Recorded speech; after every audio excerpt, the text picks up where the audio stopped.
Asti.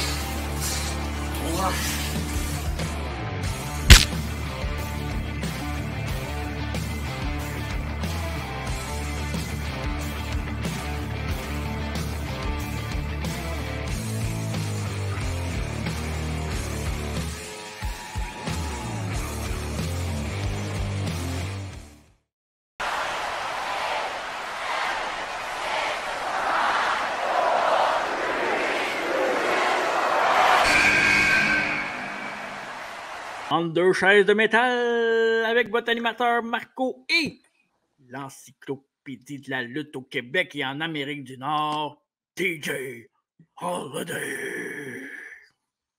Salutations! Salut, bienvenue! Hey, as-tu un quiz pour moi aujourd'hui? Si t'en veux un, j'en ai un. Ben ouais, ça fait longtemps que je t'ai plus rouillé, là. C'est ça mon but, c'est de te rouiller. Après ça, bang, je te fonce dedans. Ah ouais, mais sois bon joueur, là. Puis, je suis bon joueur parce que j'ai essayé de trouver un auditeur, puis il n'y a personne qui voulait t'affronter. Toute la chienne. Ben, ils m'ont texté, ils m'ont dit « Ouais, mais c'est parce que TJ a lavé la Prade. » Je dis « Ouais, je sais, mais c'est le vrai encyclopédie. C'est ce que je te dise. » Je pensais que t'as pas dit « Ah, mais moi, je l'ai battu 3 fois, t'es capable. » Ah ouais, mais moi, c'est parce que chaque champion, chaque équipe championne a sa bête noire. Surtout quand il étudie plus longtemps que l'autre personne, c'est un sujet pendant si longtemps. Je suis un gars studieux. Fait que, puis que le gars qui dit les bonnes réponses se trompe des fois, ça peut arriver aussi. Non, là, il faut que tu sois bon joueur puis mauvais perdant. Non, ben c'est ça que t'es, non? T'es bon joueur puis mauvais perdant. C'est pas bien gagnant que d'autres choses. Bref, aujourd'hui, ouais. Notre dernier rétro-review avant le Rumble 2023. Donc, le Rumble cette année, ça va vite en maudit. Puis c'était le fun cette année, le Rumble Review, parce que, évidemment, si vous le savez et que vous nous suivez sur Patreon, ben, vous avez le droit au Go Home Show juste avant le Rumble qu'on a fait. Donc, c'était bien le fun. Le dernier, on a été en simultané avec Twitch. Donc, c'était vraiment le fun pour ça. Puis, évidemment, tout de suite après sur Patreon. Fait que si vous voulez vous abonner sur Patreon, 3$ pour voir les podcasts en avance, puis nous encourager. Puis 5$ pour les podcasts en avance, nous encourager, mais aussi les Go Home Show, à travers la table avec les entrevues d'éditeurs québécois qu'on va mettre en avance de beaucoup, parce qu'il va en avoir pas mal. Ouais. Les entre deux collections, les matchs de lutte impliquant TJ et moi dans le passé, et plein d'autres choses. Là, cette année, la semaine passée, il y avait des promos non-bloopers que vous pouvez voir, donc c'est assez rigolo. Puis de quoi de bien faire avec des revues, ça en vient bientôt aussi. Oui, TJ, gros collectionneur de revues qui nous prépare un show spécial. Ah ouais, il est prêt en maudit. C'est impressionnant, je vais dire ça comme ça. Ouais. Très impressionnant. Fait que cette semaine, TJ, un autre rétro-review, Royal Rumble 2002. Ouf! Tout qu'un show et évidemment, vous allez le voir, le retour d'un des plus grands que la business a connu. The Game, Triple H. On voit qui a choisi le show, hein? Hey, c'est un excellent Rumble, arrête, tu peux pas dire le contraire. On verra ça à la fin, mais qu'on fasse les notes. Parfait, donc je te laisse la parole, mais juste avant, on est disponible partout, Apple Podcasts, Spotify, Balado Québec en audio, Twitch, TikTok et aussi YouTube en vidéo comme d'habitude, donc et Patreon, je l'ai mentionné plus tôt. Donc, on vous attend grand nombre. On a un méchant line-up à chaque semaine. Vous ennuyez pas avec Under Chaises de métal. Puis, tu sais, je dis pas ça parce que c'est nous autres, mais c'est vraiment vrai. Ouais. Je pense qu'on est, on est plus que présent. Ouais. C'est à moi, là. C'est à toi, mon ami. À toi, Jean-Loup. Jean-Loup au P4, c'est ça, hein? P4, oui. Bref, assez de plaisanterie. On n'est pas Radio Enfer. Non. Es-tu prêt pour commencer avant le review total et complet du Rumble 2002? Dans la vraie vie! Oh, yes! Le jeu où tu tentes de deviner tant bien que mal l'actualité du jour en 2002. J'y niaisais beaucoup avec ce show-là. Au début, j'étais comme, oh, c'est plein, je niaisais. Mais c'est vraiment le fun, cette affaire-là, pour vrai, parce que ça me permet de redécouvrir. C'est un petit côté nostalgique encore plus que le podcast. De saisir qu'est-ce qui était hot et qu'est-ce qui l'était pas à l'époque. OK, je m'essaye, là. 2002, t'as peu. Ouais. 2004, j'avais 16 ans. Fait que 2002, j'en avais 14. Retiens 2, moins 1, parfait. Fait que, vas-y, c'est quoi? Retiens 2, certain. Chanceux numéro 1 en Amérique du Nord, je suis fatigué. Au mois de janvier 2002. Ben, dans l'entour du pay-per-view, là, le 20 janvier 2002. Là, tu n'as pas le choix de me donner des indices parce que j'ai une mémoire d'un homme de 84 ans. Ben là, des indices. C'est Mini une chanson. indice. Ben, j'espère que c'est une chanson, c'est ça le thème. Ben là, quel exemple je peux te donner? Ok, je vais y aller avec Nelly Ride With Me. Ouais, t'es dans le même genre. C'est You Got It Bad de Usher. Ah, attends, je peux la chanter. Non, c'est correct. You got it back. C'est Bad, pas back. L'important, c'est l'air. Hein? Ouais, l'important, c'est de participer. Chanson numéro 1 au Québec. 2002? Oui. 2000, c'était... Je dirais, pas Star Academy, une chanson, non? Non. C'est Father on the Go Part 2 de Kevin Parent. Oh, shit. Il l'a grainé. Film numéro 1 au box-office. En 2002. Bad Boy? Janvier 2002. Oui, c'est le 20. Bad Boy? Non, c'est La Chute du Faucon Noir. Black Hawk Down avec Ethan Hawke. Ah ouais, c'est vrai, c'était pas pire, ça. Ouais. L'autre, je ne connaissais pas ça non plus, mais c'est la seule affaire que je connaissais de nom. Là. Jeu vidéo sorti alentour du pay-per-view. Je peux te sauver le temps puis juste te dire c'est quoi. Ah ouais, vas-y, dis-moi les. C'est Forever Kingdom au PS2. Ah ben oui. Et j'ai joué longtemps, ça. Oui. un gros PS2 minutes. Exact. Dans le monde du sport. Là, au mois de janvier, pense. Football? Pense football, exactement.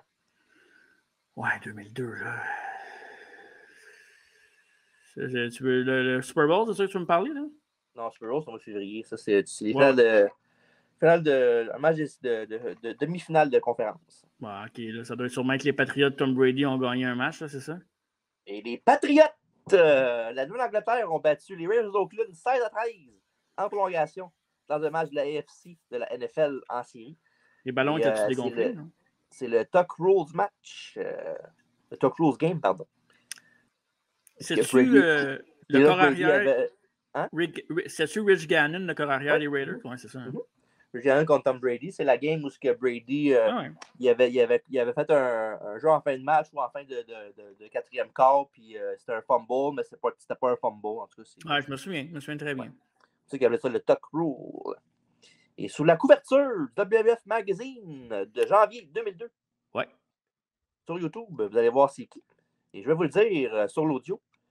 Et c'est Matt Hardy et Lita, avec un titre qui marque Split Happens. Beau jeu de mots sur d'autres choses. Très belle, Lita. Oui, très jolie. Mais... sur la couverture du Raw Magazine, un collage. L'Undertaker, Then and Now, avec André de Géant. Une petite couverture qui passe sous le radar. Hein, avec, il est marqué Power Couple. J'espère qu'il ne parle pas de Taker puis l'autre. Là. Non, il parlait de Stone Cold puis Debra. Ah, d'accord. Ça me rassure. Power Couple, mais on ne sait pas quel sens qu'ils veulent aller dans ces mots-là. Back and Power, surtout. Bref, c'est la fin dans la vraie vie. Fait que merci d'avoir participé, tout le monde. Oui. C'était bien le fun. Mais j'étais plus proche cette semaine. Ah ouais, c'est pas grave. Même si tu n'en as pas aucun sur la gang, c'est pas grave. C'est fun pareil. J'aimerais ça le refaire. Celui-là, mais là, tu te dirais pas. Non, mais... You got it bad. Parfait. Merci. Ouais, bref. Voici Rumble 2002. Oui. Royal Edition était le 15e gala de ce nom. Il a eu lieu le 20 janvier 2002 en direct du Philips Arena, qui est maintenant le State Farm Arena d'Atlanta, en Georgie. Et c'est le dernier Rumble avec WWF dans le titre, parce qu'après ça, ils vont get TF out quelques mois plus tard, et ça va être l'année prochaine pour le 2003, le WWE Royal Rumble. Wow. Parfait, ça. Oui, et l'intro du gala, évidemment, en musique et en parole, surtout. Mais moins iconique que celle qu'on a faite la dernière fois, là, en 98. Là. Bon, ouais, beaucoup moins. OK. J'ai moins de montage à faire? Mais tu le mettras pas, ça sert à rien. Ah, parfait. Merci. Ouais. Et on va passer les commandants de la soirée, qui sont Jim Ross et Jerry the King Lawler, évidemment. Et on est prêt pour le match numéro 1. Les Dudley Boys accompagné de Stacy Keibler contre Taz et Spike Dudley pour les titres de la WWF en équipe. Ouais, et les champions défendants sont Taz et Spike Dudley. Exact. Puis, tu sais, c'est un peu un fallout un peu du... Attends. Quoi? T'as pas officialisé le tout, là. Qu'est-ce qu'il y a? T'as pas mis le graphique. Ah, mais je pensais que c'était après que je parlais du match. OK, attends. Celui-là, c'est correct? Oui, là, tu peux parler. OK, parfait. Ben, en gros, c'est ça, tu sais, c'est un peu le après Invasion. Oui, ça fait quand même un petit bout, mais pas tant que ça. Pas tant que ça. Puis, évidemment, les anciens de la ECW qui se retrouvent, les Dudleys qui jouent les méchants garçons avec leur demi-frère Spike Dudley. Puis, lui qui va trouver preneur dans les mains de Taz, qui a beaucoup d'histoires avec les Dudley Boys à la ECW. Et donc, en gros, c'est ça. Puis, les Dudley Boys vont attaquer Spike dans pas la semaine, mais les jours qui suivent au coup. Donc, ils vont faire un 3D sur le ciment dans le stationnement, puis ils vont enfermer Taz dans la voiture, puis ils vont lui dire de dans la valise. Dans la valise, oui, dans la voiture. Dans la valise. Donc, ça mène au match pour le Tag Team Titles, le opening match du Royal Rumble 2002. Oui, évidemment, à cause de ce que tu as dit, Spike a un carcan dans le cou. Exact. Il va sûrement entrer beaucoup dans le match. Hein? Et les Dudley s'occupent de Taz après que Bubba a garoché Spike en bas du ring. Et ils font à Taz un combo souplesse arrière brise-nuque à l'extérieur du ring. Puis après ça, ils mettent leur énergie sur Spike. Après ça, Bubba, lui, justement, il n'a pas de pitié pour son demi-frère. Puis il enlève le carcan dans le cou. Puis il fait un autre neckbreaker. Et Spike il s'en sortit avec son Dudley Dog. Dans le fond, c'est un coupe diamant avec l'aide du coin comme springboard, si on veut. Mm-hmm. Puis il va donner la tag à Taz, sauf que Devon distrait l'arbitre, ce qui fait que le ref n'a pas la tag de Taz, puis il l'empêche d'arriver. Du bon travail d'équipe des Dudley Boys. Ouais. Expérimenter, c'est Richard Dudley's. Ouais. Excuse, qu'est-ce que tu disais? Ils ont très bien coupé le ring en deux. Ouais, je voulais juste qu'on l'entende clairement parce que je sais que tu l'aimes, toi, ça. On va faire un t-shirt. Ouais.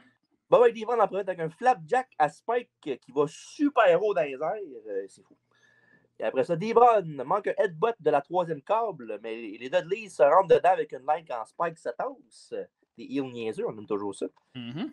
Et la tag chaude à Taz qui donne aux boys plusieurs lines et des suplexes. Norton Lights de Taz à Devon 1, 2 et Bubba coupe le tombé. Après ça, il y a Spike avec un crossbody sur Bubba Ray et ensuite un big boot de Taz. Et un autre Dudley Dog laisse Taz seul dans le ring, vraiment tout seul. Il n'y a pas de Devon, il n'y a pas de Bubba, puis il n'y a pas de Spike. Non. Alors, Stacy monte sur les prunes et se met à engueuler Taz, puis essaie de le gifler, mais en manque sa shot, fait qu'elle va comme de dos. Fait qu'elle pogne en Taz Mission. C'est pas gentil, ça. Non. Et Devon, après ça, lui fonce sur Taz, qui a Stacy dans la prise, fait que Stacy leur vole. Ça n'a pas été quand même un hard landing, quand même, pour Stacy. Ouais, exact. Dans mes notes, c'était marqué c'était dans mes notes du match, là, un bump assez. Si la table était 2 pouces un peu plus proche du ring, elle serait pétée à la face solide. Ouais, elle serait blessée. Puis, en même temps, chirurgie. En même temps, elle est très grande, fait que c'est sûr que ça aide pas. Là. She's got legs. Oui, she knows how to use them.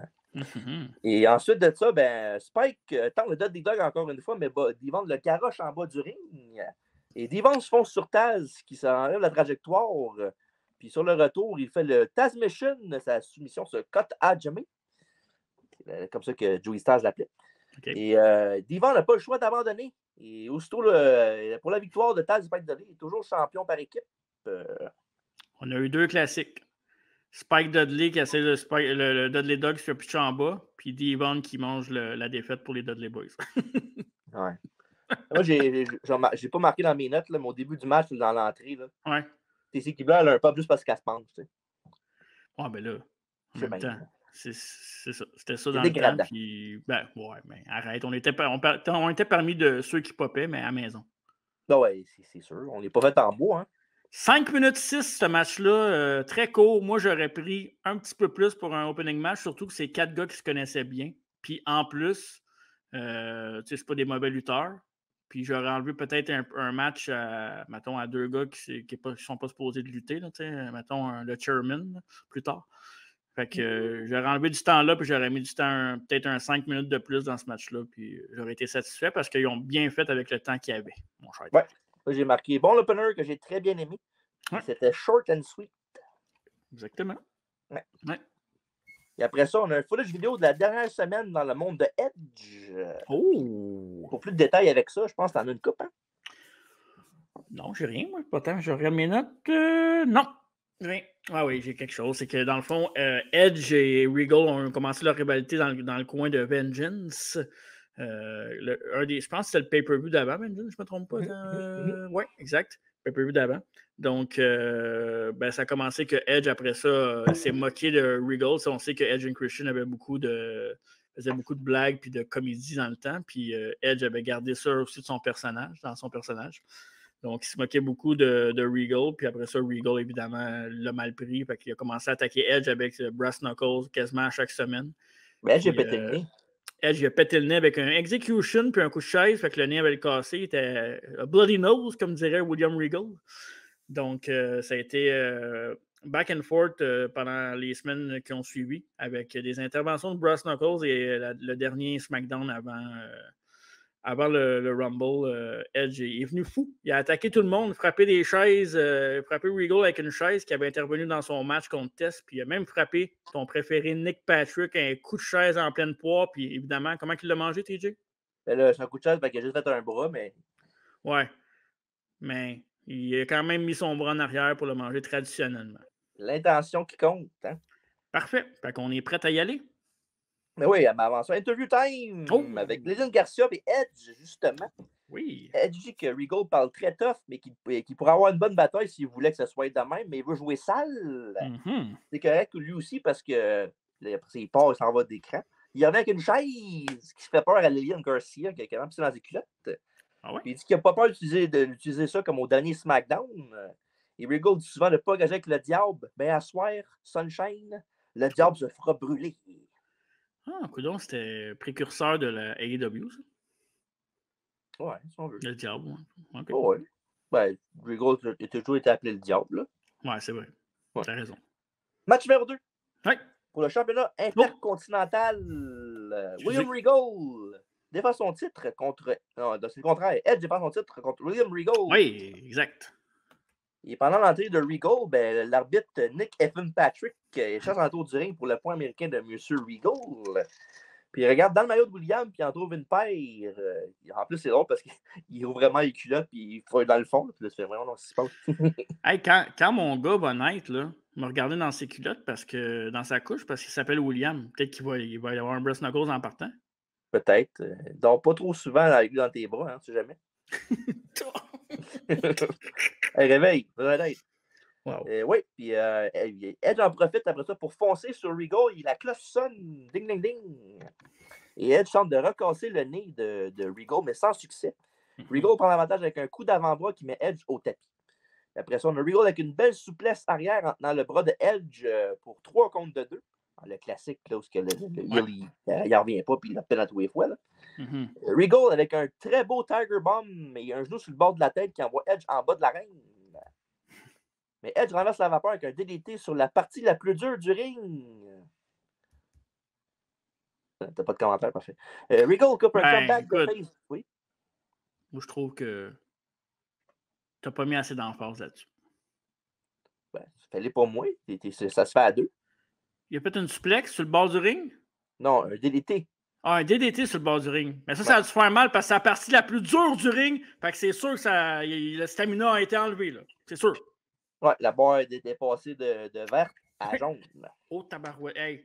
Dans le rouge, c'est dans le trouble. Ouais, puis après jaune, c'est orange. Après ça, c'est rouge, c'est dans le trouble. Tu peux plus renverser. Non. Puis ça flash, oublie ça. Bref, après ça, comeback de face du champion qui est cassé par Regal avec une souplesse germaine en laissant les Edge qui tombent sur son cou pratiquement. Mais Edge réplique aussitôt avec un lariato. Un peu une séquence à la New Japan, si on veut. Ouais. Que le gars, il se fait faire un gros mot, mais il a le Fighting Spirit, puis il revient avec un autre shot. Chose que tu voyais moins dans ce temps-là qu'aujourd'hui, mettons. Oui. Et après ça, on a Regal Stretch en soumission, sa version du STF. Edge lâche pas, et après un struggle, il fait le bris en touchant les cordes. Et après ça, Edge lui rend l'appareil, mais Regal aussi réussit à se rendre aux cordes. Ensuite, on a un très beau coup de pied circulaire de Edge top rope sur Regal. Et après ça, William fouille dans son maillot pour un autre paire de brass knucks. Et quand Edge arrive avec son spear, Regal met Patrick devant lui. Oh, maudite affaire. Puis là, tu vois qu'il fait vraiment. Ouais, ben c'était dans mes highlights, là, c'est le double spear avec Nick Patrick, j'adore. Oh là là, j'adore. Il était écœurant, lui. Ah, vraiment.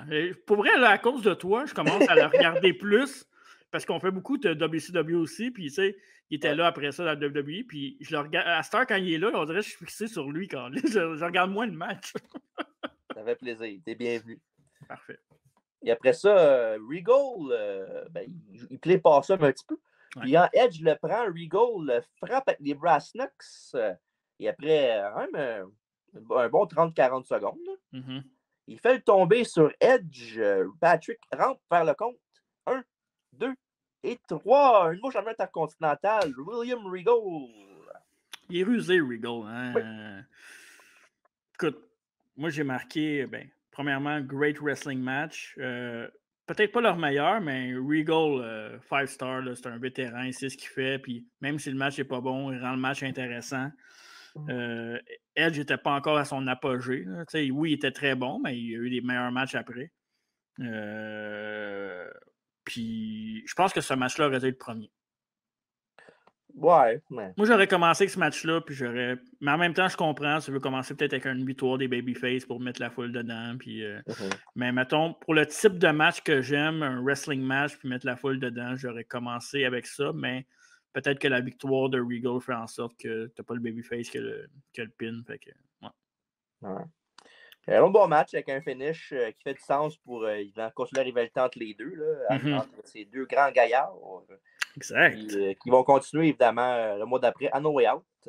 Oui. Et elle pourra ensuite changer de direction complètement différente pour WrestleMania, mais ça, c'est pour un autre jour. Edge à WrestleMania X8, il avait affronté qui? Contre Booker T. La fête du shampoing, commercial de shampoing japonais. Oh, shit, c'est vrai. Et Regal, lui, affronte RVD. Oui, Edge avait gagné à WrestleMania X8. Edge et RVD avaient gagné, oui. Ouais, okay. Pour le championnat intercontinental, c'est ça. Oui, et Michael Cole rejoint Regal sur la rampe et lui demande comment il peut justifier une victoire comme ça. Puis Regal dit qu'il a eu un cadeau dans la vie et c'est la puissance du coup de poing. Puis il regarde au ciel et remercie Dieu de lui avoir accordé ce cadeau. Pendant que les arbitres viennent regarder Edge, qui est vraiment dans une shot qui est un peu dans les vapes. Ouais, exact. Alors voilà, prochain combat. On perd pas de temps. Match numéro 3. Jazz contre Trish Stratus avec Jacqueline comme arbitre spécial pour le titre féminin détenu par Trish Stratus.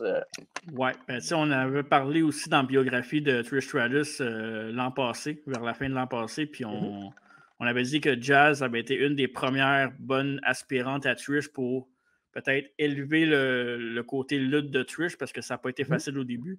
Fait que c'est sûr que Jazz a beaucoup aidé, puis dans cette rivalité-là aussi. C'est une autre rivalité où ils ont travaillé un membre. Elle a blessé la main de Trish Stratus dans les semaines avant le combat.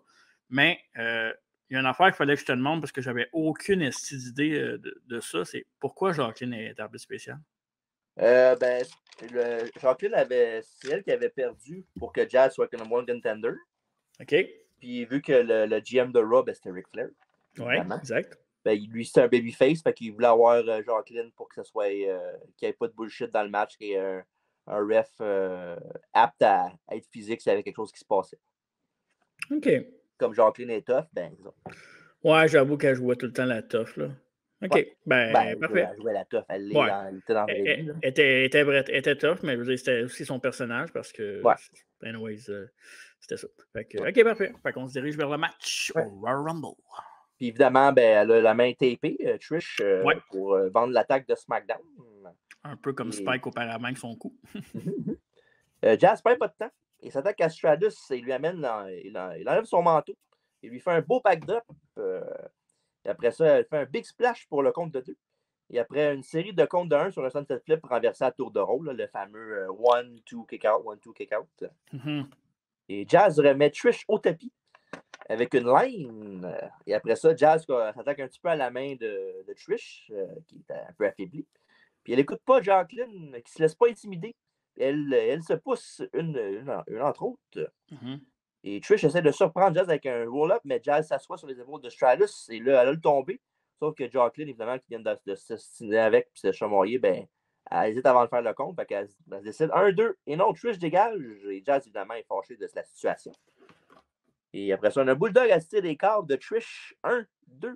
Et Jazz renverse en faisant le kick-out pour faire un pin sur Trish. Ouais. C'était pas mal nice. Très nice. Et après ça, on a un DDT de Jazz pour un compte de 2. Et Jazz charge Trish dans le coin. Il reçoit la botte de Mme Stratus en pleine poire. Bulldog 1, 2 et 3. Toujours championne féminine, Trish Stratus. OK. Le match était correct. Trish a bien paru, comme je disais dans l'avant-match, c'est que était occupée avec. Ben, était mis avec Jazz qui avait de l'expérience puis que Jazz faisait un bon travail. C'était stiff, c'était relevant. Mais là, on était dans l'air où ce que les filles avaient ce genre de temps-là. 3:43 pour le match de championnat féminin entre Trish et Jazz. 3 minutes 43. Fait que là, en 2 matchs, puis là, je comprends, c'est le Rumble match, c'est tout ça. Le Rumble match qui est pacté, il y a des stars, c'est un bon storytelling, un bon storyline qui mène à ça. 3 minutes 43, 5 minutes 6, mais tu as un match de filles, 3 minutes 43. Tu as Trish Stratus qui est pas encore, mais va devenir ta plus grande vedette féminine de tous les temps. Puis 3 minutes 43. En tout cas, je trouve ça décevant. Parce que le match, ils ont bien paru dans le match. Il n'y avait rien de dégueulasse dans ce match-là. Ouais, c'est un match OK, mais là, on est loin de Sasha Banks contre Bayley. Non, je sais, mais tu comprends ce que je veux dire, pareil. Ouais, non, je comprends. Ben, tu sais, au moins, ils l'ont pas mis avant le Rumble. Ouais, il y a ça. Entre le combat de championnat et le Rumble, parce que c'était leur genre avant de le faire. Puis, j'aurais fait gagner Jazz avec l'affaire de la main, là, tant qu'à ça. Là.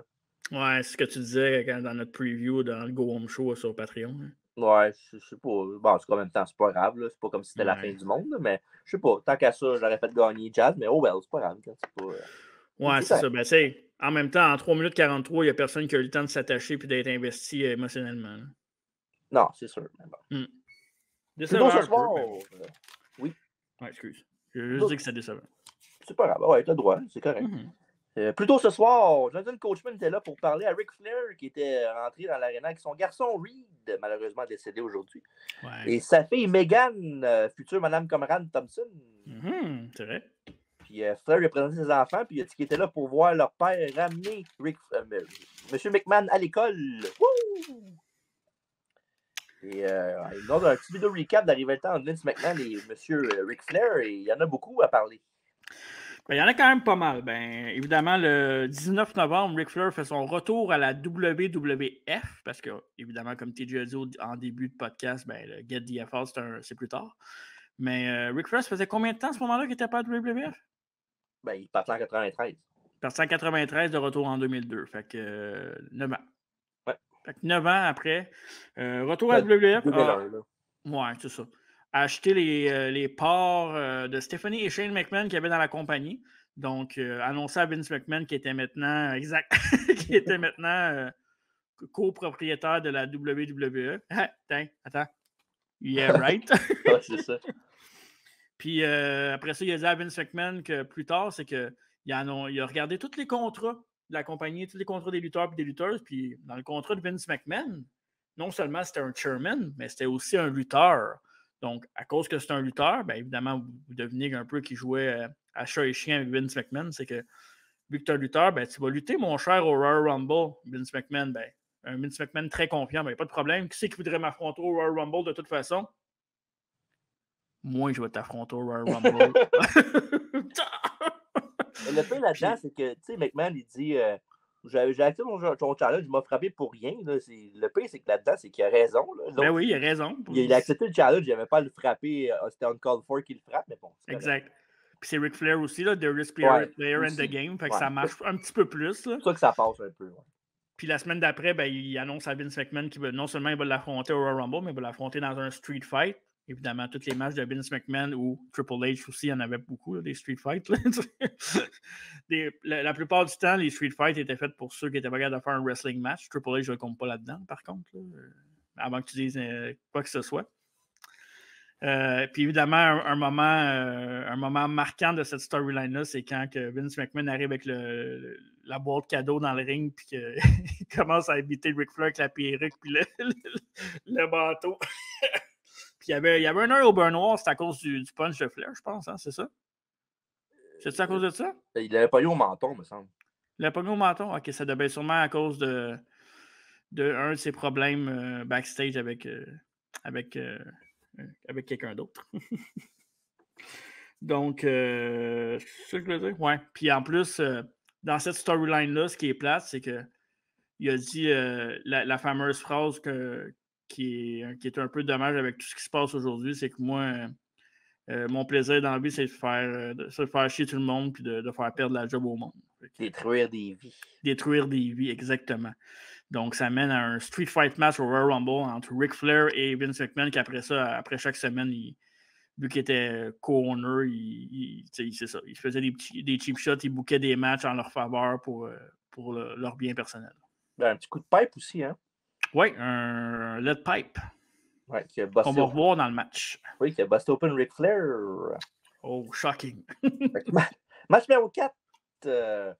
Comme j'ai dit tantôt, Nature Boy Ric Flair contre M. McMahon dans un combat Street Fight, un combat de rue. Ouais. Et Vince a le dessus sur Flair avec des poses plastiques, avec des faciales incroyables. Calique, qui est écœurant. Pour vrai, là. Ouais, on peut dire ce qu'on veut, là, mais. M. McMahon. Ben, M. McMahon et Ric Flair, c'est les deux plus grands entertainers de la lutte. Ouais. Et McMahon, avec une chop et un wou, réveille Flair qui en fait 4-5 à Vince pour puis à tout fois, il est même. Wow. Et McMahon donne des coups de plaquette de métal à Rick, qui est aussi une poubelle, c'est qui ouvre le front du garçon nature. Vince le slam devant sa famille, il prend la caméra des mains de Megan et fait des selfies avec lui et Flair. Puis évidemment, après ça, parce que Sterling, il lance la caméra. Oh, Liz. Ah, elle m'a fait rire en place. Tout un heel, ça. Ah, c'était, pour vrai, ce match-là, il était trop le fun à regarder. Là. Et dans le ring, il travaille la jambe de Flair, ce qui mène à une prise en 4 pour M. McMahon. Fait que Ric Flair, il se fait battre avec sa propre soumission. Et la foule est derrière Rick, ce qui lui fait renverser la prise de bord. Évidemment, Vince va faire le bris. Ouais. Et après ça, Vince va chercher le tuyau de métal dont on a parlé tantôt. Et il va pour finir Ric Flair, mais il reçoit un low blow du joueur le plus sale de la partie. Si j'aime ça, les traductions françaises. Et Flair frappe McMahon avec un moniteur télé. Et puis j'aimais ça parce qu'après ça, le moniteur télé, il est sur la table de travers. Puis il montre la replay de la dernière shot. Oui, c'est vrai. Puis tu vois Vince et Flair au bas, c'était écœurant. Je sais pas comment ils ont fait ça, mais c'était nice en Christ. Et après ça, on a eu Flair amène, évidemment, après ça, après le coup de moniteur, c'est Vince qui a essayé du sang. Et Flair amène Vince devant Megan et Reed et demande de prendre des photos de lui qui mord McMahon dans le front. Et après ça, un coup de tuyau très stiff sur la tête. Oui, pas pour rien qu'il agit aujourd'hui de même Vince McMahon. C'est sûr qu'il y a de quoi. Là. Il y a CTI, c'est sûr. Là. Mais tu sais, on peut dire ce qu'on veut de Vince, là, par exemple, pour donner un show puis pour vendre son produit, il était prêt à n'importe quoi. Ouais. Honnêtement, le personnage Vince McMahon est juste incroyable. Et tout après ça, évidemment, après le coup de tuyau, mais la prise en 4, évidemment, McMahon en a assez et tape sa vie pour la victoire du Nature Boy. Écoute, je me souvenais à l'époque que j'avais eu beaucoup de fun à regarder ce match-là. Puis j'en ai eu tout autant à le réregarder. Puis dans mes notes, c'est un peu ce que je t'avais dit, là, très divertissant. Vince War. Aussi, je pense que Ric Flair, c'est l'opposant parfait pour Vince. Ouais. Mettons, là, si tu as besoin de mettre un match avec Vince McMahon, là, on s'entend qu'à Star, il y avait 80, là, mais mettons que tu avais besoin... faire ça pas tout. Non, c'est ça. Non, Québécois qui a... Je suis pas sûr. Malade, Vince McMahon's last match. Mais Flair, c'était le gars parfait parce que t'as pas besoin de lutter, t'as juste besoin de divertir puis de temps en temps de prendre un bump tout croche. Puis non, pour vrai... Puis comme j'ai dit, c'est ce match-là que j'aurais coupé pour donner peut-être du temps à d'autres matchs, là, mais en même temps, c'était tellement divertissant. Puis je pense que c'est le meilleur match de Vince in-ring. Je pense pas, mais bon, c'est non? discutable. Ben non.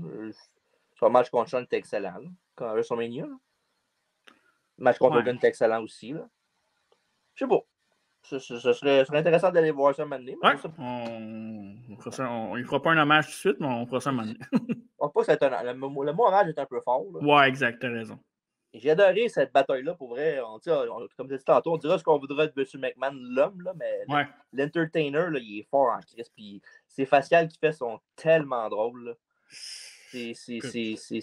En tout cas, pour vrai, là, pour ceux qui veulent devenir lutteur, là, puis qui veulent voir comment réagir sur certaines shots, puis comment avoir un personnage de heel, je vous dirais, évidemment, je dirais pas que c'est le meilleur heel de la business ever. Non.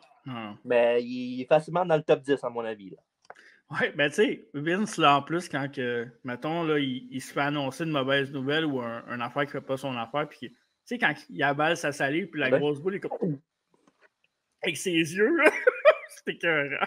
Juste quand il a fait ça comme ça, là. Qui fait ça? Il n'y a personne qui fait ça dans la vie. Il y a juste lui pour penser à ça. Là. Ouais. Oh, et là, pour de quoi de écœurant. Interview time avec Michael Cole et Nick Effin Patrick. Oh my God. Et Cole lui demande s'il a le temps de vérifier la vidéo du match entre Edge et Regal de tantôt. Puis là, il se frotte la main sur le menton. Puis, malheureusement, ben non, pas malheureusement, heureusement, mais malheureusement en même temps, Stephanie McMahon arrive derrière Nick Patrick, puis elle demande si elle peut pas prendre sa place pour l'entrevue. Puis il dit pas de problème. Puis Steph a dit que la volée que son père vient d'avoir va être rien à comparer à celle que Triple H va donner à 29 autres lutteurs tantôt dans le Rumble. Et elle parle d'Austin et dit que c'est dommage que la petite femme à Steve, Debra, ne sera pas là parce qu'elle veut la détruire elle aussi. Sauf que c'est à ce moment-là que Stone Cold arrive derrière Stéphanie qui ne sait pas. Puis évidemment, what? Puis il dit, pas capable de placer un mot, puis elle a fini par crier puis s'en aller. Ça, c'est malade. Le Watt était cool à l'époque, mais quand je regarde les shows à Star, tabarnak que ça me gosse. Non, c'est sûr. Ouais. Mais tu sais, c'est fou dans la lutte, là, les mots nowhere qui se font pusher vraiment to the top. Là. What, yes, no. C'est fou, là. C'est toi qui me disais aussi, puis je pense que tu avais raison là-dessus, là, c'est que tu avais juste besoin d'avoir un chant ou une catchphrase, puis tu peux quasiment être over le reste de ta carrière, même si tu ne gagnes pas. Participation de la foule, c'est ça qui est important. Oui, aussitôt que tu fais réagir la foule, c'est là que ton chèque de paye est payant. Si la foule a care de t'entendre dire quelque chose, puis elle va le répéter, t'es correct. Exact. Et ouais, fait qu'après ça, évidemment, c'est ton Cole, Michael Cole, puis évidemment, le fameux, il y a What à tous les phrases qu'il dit, là, puis en fond, en gros, évidemment, ce qu'il dit, c'est qu'il va gagner le Royal Rumble là, ce soir, évidemment.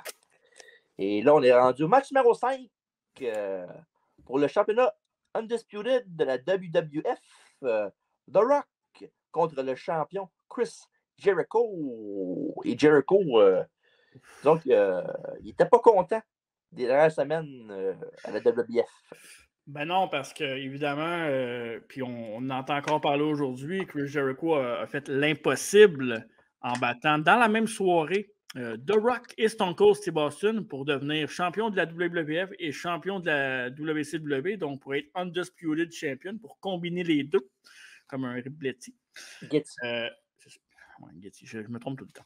Fait que, puis écoute, il n'y a personne qui pensait à l'époque que Chris Jericho allait battre ces deux grosses superstars-là. Puis c'est ce qui est génial. Puis ça a donné un méchant push à sa carrière. Il faisait déjà des très, très bons matchs, mais en lui donnant ce prestige-là, en battant deux des plus grandes stars de la lutte professionnelle, ben, ça lui donnait un statut qu'il n'avait pas encore atteint dans le monde de la lutte. Fait en battant ces deux-là, évidemment, Jericho, lui, est plus confiant que jamais. Il n'y a plus personne qui peut le battre, blablabla. Mais c'est pas ce que The Rock pensait, puis c'est pas nécessairement ce que tout le roster pensait, parce que tout le roster attendait de gagner Royal Rumble dans les semaines précédentes pour affronter The Rock à WrestleMania. Donc, Jericho, lui, il n'était jamais dans la discussion. Il ne faisait pas prendre au sérieux. Fait que Jericho n'était pas content de ça. Puis évidemment, The Rock l'a remis à sa place. Puis lui, il a dit qu'il le prenait au sérieux, mais que ça n'allait rien changer au bout du compte, que c'est lui qui allait remporter le titre au Royal Rumble et qu'il allait s'en aller à WrestleMania contre le futur gagnant du Rumble 2002. Est-ce que ça sera le cas? Est-ce que The Rock va sortir champion de Rumble 2002 ou est-ce que Chris Jericho va réaliser encore un petit miracle et rester champion undisputed? Est-ce que Jericho est un feu de paille, comme disait Annie Major Matt? Annie Major Matt? C'était qui Annie Major Matt? Parce que le nom, je l'ai entendu 1000 fois, mais je n'ai aucune idée c'est qui. Ben, c'est une demoiselle qui chantait. Là. Je peux pas expliquer plus que ça. Moi, d'écrire quelqu'un là, physiquement, je ne suis pas capable. Je vais essayer de regarder vite pendant que tu parles. Oui. Et juste avant Gabriel des Trois Maisons. Et juste avant? Dans le même moule à peu près, ouais. Ah ouais? Ben, je sais pas. Il me semble qu'il y avait les deux. Il y avait des One It Wonder dans le fond. Là. Annie Major Matt. I Never Said I Love You. Ah! Elle était pas. Non, elle était jolie. C'est une jolie fille. Une jolie demoiselle. L'as-tu sous la main pour la montrer au plus T'aimerais-tu ça, genre, la voir maintenant, mettons, sur YouTube? Là, si ben, on c'est possible, pourquoi pas? Tu penses-tu? Ben, je pense bien que oui. En tout cas, il y a quelque chose que j'aurais jamais pensé de faire au Royal Rumble 2002 Retro Review, c'est de montrer une photo d'Annie Major Matt. Ben, mesdames, messieurs, c'est chose qui va se réaliser à l'instant. Annie Major Matt sur YouTube. C'est quoi le titre de la chanson? Dissidence. Ça, c'est son album, ça. Ouais, c'est l'album avec un appareil photo. Donc, Annie Major Matt, je ne sais pas ce que tu fais aujourd'hui, mais tu es officiellement dans la Retro Review dans 2 chaises de métal du Rumble 2002. Merci. Vraiment, c'est sur Spotify comme nous autres. Je sais pas, mais si c'est le cas, je vais aller l'encourager puis je vais laisser tourner mon téléphone sur son. Elle doit en avoir besoin. Parfait. Bonjour Annie. Salut Annie. Jericho insulte Rocky en lui faisant son Just Bring It d'en face. Puis martèle le champion de coup de poing de Rock. Et puis ça, il fait un beau Samoan Drop pour un compte de 2. Et Chris réplique avec un coup d'avant-bras à la volée. Il prend les devants pour de vrai avec un stun gun dans les câbles. Et après, on a une souplexe suivie du fameux Come on, baby! Pour un compte de 2. Et après le compte de 2, Jericho va enlever le coussin du coin dans le dos de l'arbitre. Et après ça, on a un très beau missile dropkick de Jericho de la troisième corde pour un compte de 2. Et quelques minutes plus tard, il est au top pour le refaire, mais le Rock ça lance sur la corde et les grelots de Jericho, il goûte. Après ça, on a une belle superplex. Et Rock avec un comeback, mais Y2J coupe ça avec un bulldog et son saut du lion. Pas une, mais 2 fois. Oh. Mais c'est pas assez. Et Jericho, on n'en revient pas. Et quand il essaie de relever, mais il se fait prendre par le sharpshooter de The Rock, le très beau sharpshooter, 4 out of 10. Et voilà Lance Storm et Christian qui arrivent. Storm distrait l'arbitre Ebner pendant ce temps-là et Jericho tape le fameux tap-out que l'arbitre ne voit pas. Et Rock frappe Storm qui est sur l'apron, il sort Christian du ring, mais se retourne et reçoit son propre Rock Bottom de Y2J. 1, 2, et non! Pendant qu'à l'extérieur du ring, Nick Effin Patrick vient chasser Storm et Christian aux douches. Il a tous les combats, c'est Nick Patrick. Il est partout sur le show, c'est malade. Jericho continue de se moquer de The Rock avec un People's Elbow, mais sur le retour, le Rock fait son keep-up pour se relever, puis il pète Jericho en bas du ring. Ouais. Et après ça, on a un Rock Bottom, ça c'est les annonceurs de The Rock, qui essaie de faire après ça dans l'arène, mais Y2J renverse ça en mur de Jericho. Oh. Et le Rock se bat, et se bat, et se bat, et il touche les cordes pour le bris. Et Jericho le ramène dans le milieu, mais le Rock surprend Jericho avec un petit paquet pour un compte de 2. Et après ça, Rock avec une line en sautant, mais c'est Earl Hebner qui mange le coup. Et après ça, Jericho avec un coup de ceinture, mais il n'y a pas d'arbitre. Pas de problème. Voilà Nick Effin Patrick. Encore lui, Colin. 1, 2. Mais Rocky dégage un extrémiste. Oh. Et après ça, on a Rock qui surprend Jericho avec un DDT. Et le couvre, mais Nick Effin Patrick ne compte pas. Je ne sais pas pourquoi il ne compte pas, mais il est genre de même, il est genre. Ouais, non, exact. Je peux pas. Évidemment, The Rock. Rock Bottom à Patrick, c'est disgracieux. Eh oui. Je vous laisse deviner comment Nick Patrick a mangé Rock Bottom. Wow! Ah, pour vrai, le fuck, man. Je pense que je suis devenu un fan. Yes! Et People's Elbow réussit par la suite, mais Hebner est encore sonné. Jericho va le réveiller, mais quand il retourne sur Jericho, il lui fait un coup d'un People's Party. Et il le range. Ah, tabarnak, ça va pas à soi. Les People's Party ici, quoi. Il le rentre dans le coin exposé de plus tôt dans le match. Remember that? Il y a un roll-up avec l'aide des cordes de Earl avec le compte de 3. Et Jericho vole la victoire à Dwayne, toujours champion. Y2 a J. Une affaire que personne n'avait vu venir à l'époque, puis probablement même pas nous autres. Ouais. Puis je me suis questionné, puis là, tu vas me dire, ben là, c'est large. Là. Hein? T'es cave. Ouais, t'es cave. Ben, en fait, tu vas me dire, ben là, c'est dur à dire de même, là, mais est-ce que c'est le meilleur match de Rock? Ou non. Dans les meilleurs matchs? Je sais pas. Niveau lutte, là, parce qu'on s'entend que si tu veux mettre ça sur un gros stage, Rock Hogan est dur à battre parce que c'était vraiment quelque chose, là, pour vrai. Là. Mais pour vrai, niveau lutte technique, tu sais, The Rock, c'est un très bon lutteur, très bon entertainer, mais niveau de lutte technique, c'est pas lui qui a eu les plus grands matchs. Là. Peut-être top 10, peut-être. Mais lower top 10, genre 8 okay. 9. Là. Non, mais c'est quand même. C'est le livre, je sais pas par cœur que les matchs. Le match contre Austin à WrestleMania X7, il torche bien plus que ça. Combat d'échelle contre Triple H à SummerSlam. Exactement, je sais que tu n'étais pas en parler, mais c'était pour le faire anyway. Là. Mais non, il y a ça. Il y en a d'autres aussi, c'est sûr. Ben oui, ben oui. Mais j'ai trouvé que c'était un bon match de championnat avec qui nous tenait sur le bout de notre siège. Puis, tu sais, Jericho aurait pu gagner, mais les odds étaient plus vers The Rock. Fait que tu pouvais pas savoir exactement. J'ai trouvé ça intelligent, tout ce qui s'est monté avant. Puis ça aurait pas eu d'un bord comme de l'autre, malgré que c'était plus vers The Rock. J'ai trouvé le match très divertissant et très bon à regarder. Ben, le match, pour vrai, était vraiment bon. Là. Puis, Rock était fort dans la défaite. Ça a tout pris à Jericho pour qu'il gagne et qu'il batte. Là.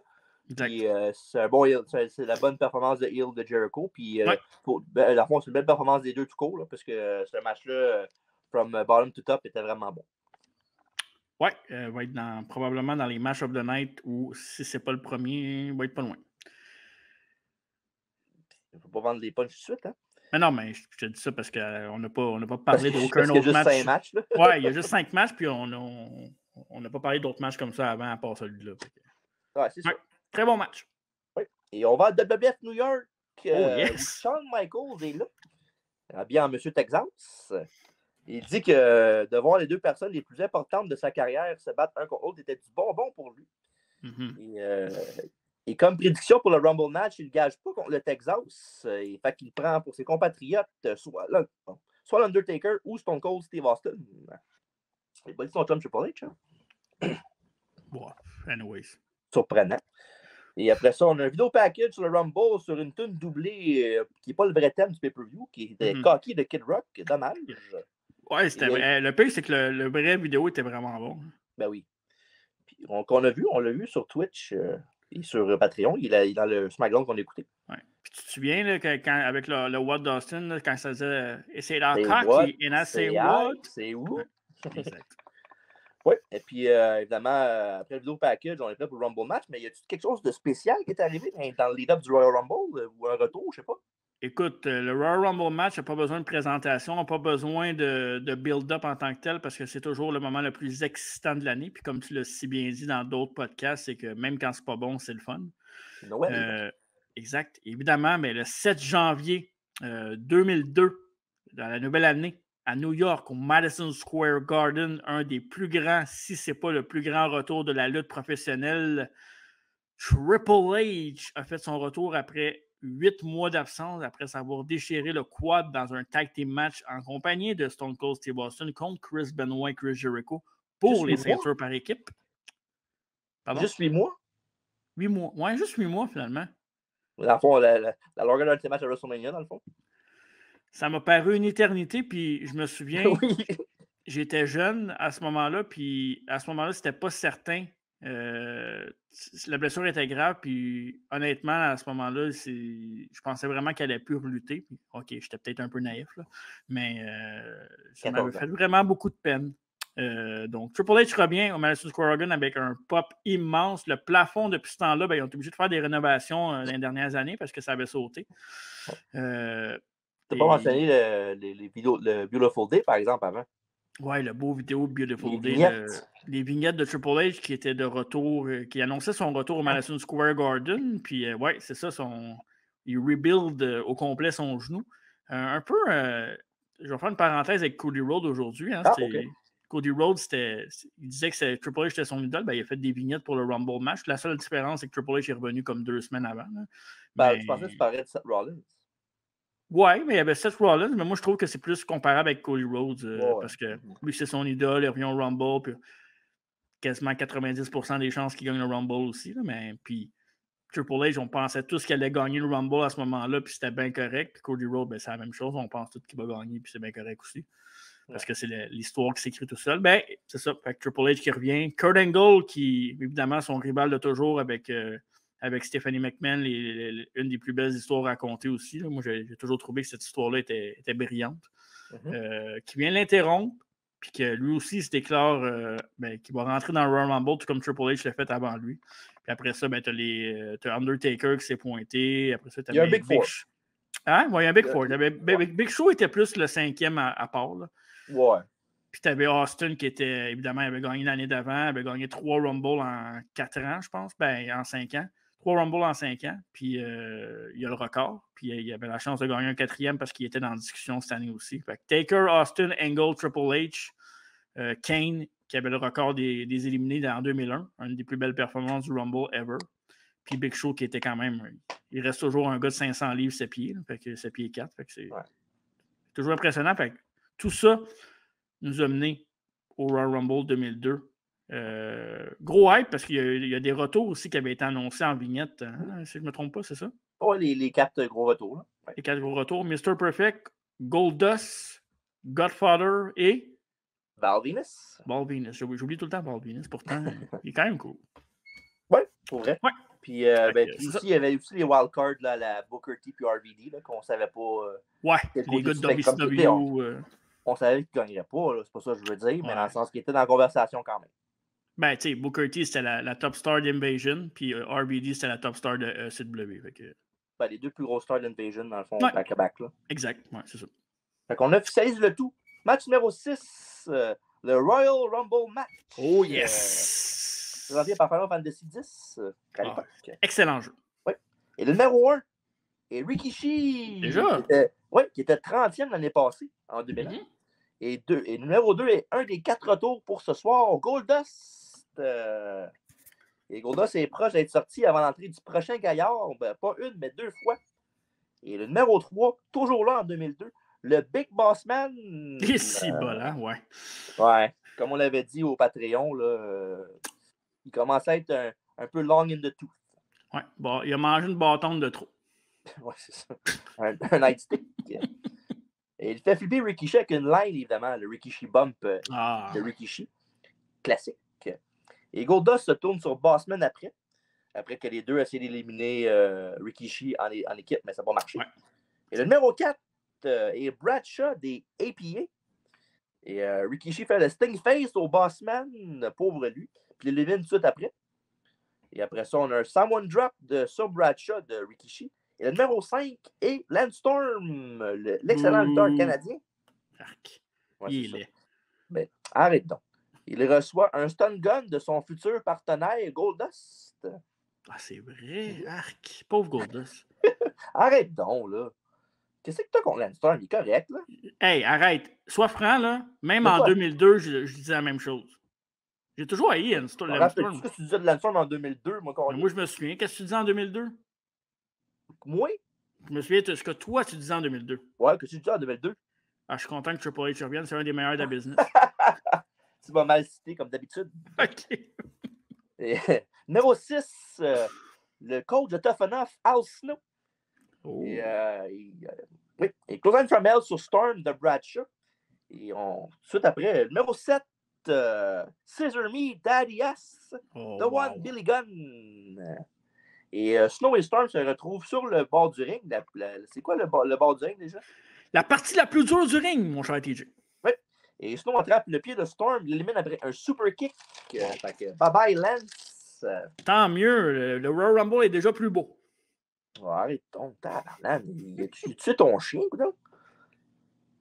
Pas loin. Billy Gunn élimine Bradshaw après, qui était en crise. Évidemment, c'est un Texan, il ne prend pas ça bien. Non. Et le numéro 8, It's the Undertaker! American Badass Edition. Le ring va se vider, mon cher TJ. Ouais. Chokeslam sur Billy Gunn, évidemment, qui bombe ça comme si lui peut le faire avec les deux pieds. Les pieds qui volent dans les airs comme s'il faisait du bicycle. Et après ça, il chokeslam Goldust du ring jusqu'en bas. Il élimine tout le monde un par un. Auslo, Rikishi, Billy Gunn et Taker est seul dans l'arène. Le numéro 9, accompagné de Lita, Matt Hardy. Oh. Puis c'est un retour de Matt Hardy, dans le fond, parce que Taker l'avait blessé. Lui et Lita. Et Jeff Hardy aussi, avec une guillotine avec la chaise quelques semaines avant. Tu sais, le fameux move, qui prenait la tête du gars, puis il mettait la chaise, puis il faisait juste le knocker. Le pire, c'est que j'allais te demander justement ça, puis j'allais te demander aussi le match de Ladder contre Jeff Hardy, c'est-tu plus tard ou c'était avant ça? C'est après. C'est après. Taker devenait. La même année. Okay. Taker faisait tranquillement un face turn après ça, je pense. Il a fait un face turn un petit peu après parce qu'il avait lutté contre le Triple Threat avec The Rock et Angle à Vengeance. Oui, exact. Vengeance de l'année d'après, fin 2002, dans le fond. Oui. Après ça, il a feudé contre Rock. Oui, c'est vrai. OK, parfait. Puis, évidemment, ils veulent se venger, Matt et Lita. Et Taker prend Matt par la gorge et Lita aussi. Sauf qu'il prend une décision, il prend Lita, mais il reçoit un coup de pied dans les parties et un neckbreaker de Matt et les deux martèlent de coups le Deadman. Sauf qu'évidemment, c'est Undertaker puis c'est Lita Matt Hardy qui le frappe, fait qu'il reprend le dessus. Puis le Matt prêt pour une souplesse bord d'école. Quand le numéro 10 arrive, Jeff Hardy. Wow, mais quel hasard! C'est pas supposé d'être un hasard, le random. OK, parfait. C'est bon. Et les trois tabassent Taker et les deux frères font l'accolade parce que, comme tu dis tantôt, Taker les a blessés, mais avant ça, il était en rivalité un contre l'autre. Matt Hardy était un peu jaloux de Jeff parce que en Survivor Series 2001, il y avait un match, les Dudley Boys contre les Hardy Boys dans la cage. Jeff pouvait gagner, mais il voulait faire son Daredevil, fait qu'il avait fait son Swanton, puis il m'a juste mangé à la table, puis ils ont perdu à cause de ça. Fait que le match commençait à être un peu fâché. Puis Lita prenait le bord de Jeff aussi. Fait que, il y avait deux raisons. Il y avait cette raison-là que tu viens de nommer, puis le fait que Jeff Hardy, lui, il n'a pas les pieds collés. Ouais. OK, excusez. Je ne sais pas en quoi c'est un beau sujet, mais bon, pas. Bref, oui. Taker c'est un tombstone à Matt, mais Jeff lui empêche, ce qui permet de faire un combo Twist of Fate Swanton Bomb au Deadman. Mais malheureusement, pour les frères Hardy, Taker attrape Jeff en Poetry in Motion et l'élimine. Et Matt Hardy subit le même sort après avec un Last Ride. Ouais, mais c'était un des favoris du Rumble. Il fallait s'attendre à ce Matt que. Hardy? Non, Undertaker. Il fallait s'attendre à ce qu'il sorte ça comme les vidanges un mercredi soir. Là. Exactement. Oh. Et le numéro 11, le gagnant de Tough Enough 1, Maven. Wow! Là, je veux qu'on mette de quoi au clair parce que souvent, tu vas juger mes favoris. Tatanka, IRS, Ted DiBiase, qui d'autre qui est discutable comme choix, peu importe. Tous tes choix. Mais toi, Maven, tu le voyais dans ta soupe comme... Écoute, Maven, tu as un 8x10 signé de Maven. Puis Maven, là, dans le temps, là, c'était quasiment ton Hulk Hogan. Là. Ben là, calme-toi, là.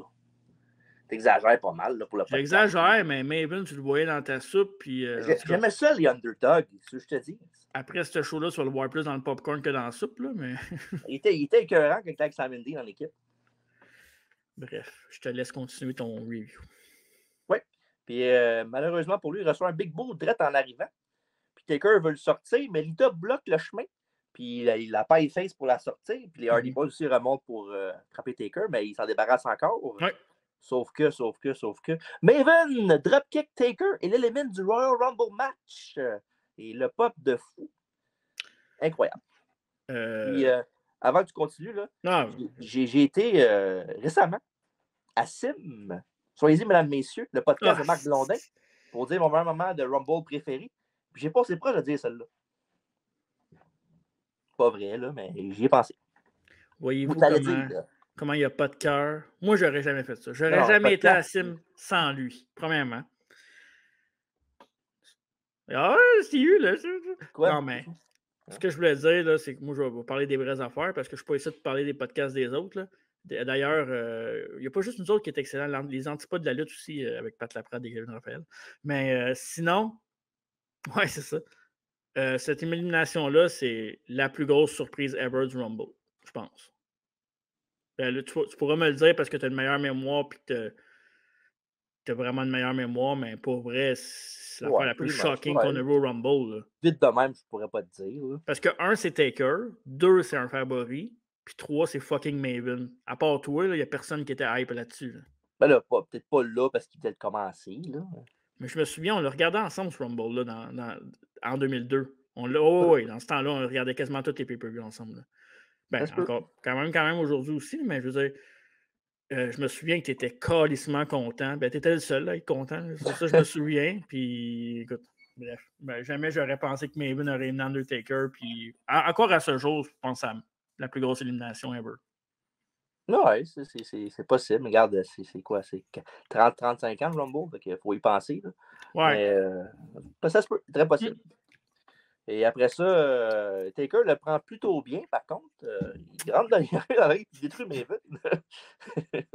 Et ils sont là, il le sort entre la 2 puis la 3. Et après ça, un coup de chaise direct sur la tête. Aïe aïe.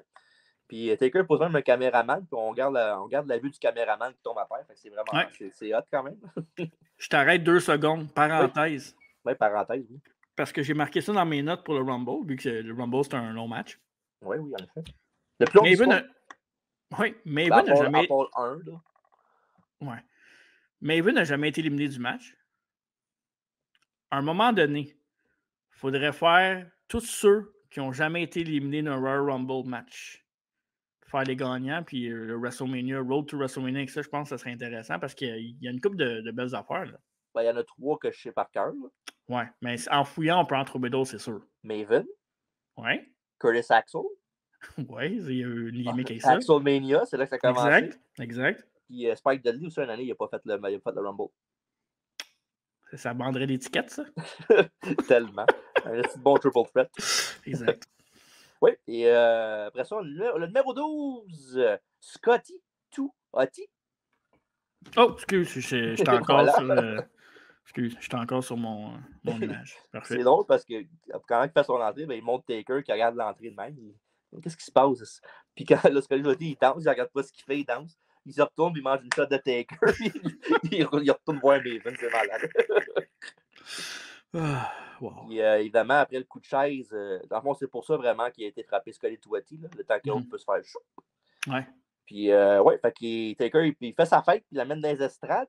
Puis ils sont dans le stand à concession, où il y a le popcorn puis tout. Ouais. Numéro 13 est Christian, champion européen défendant.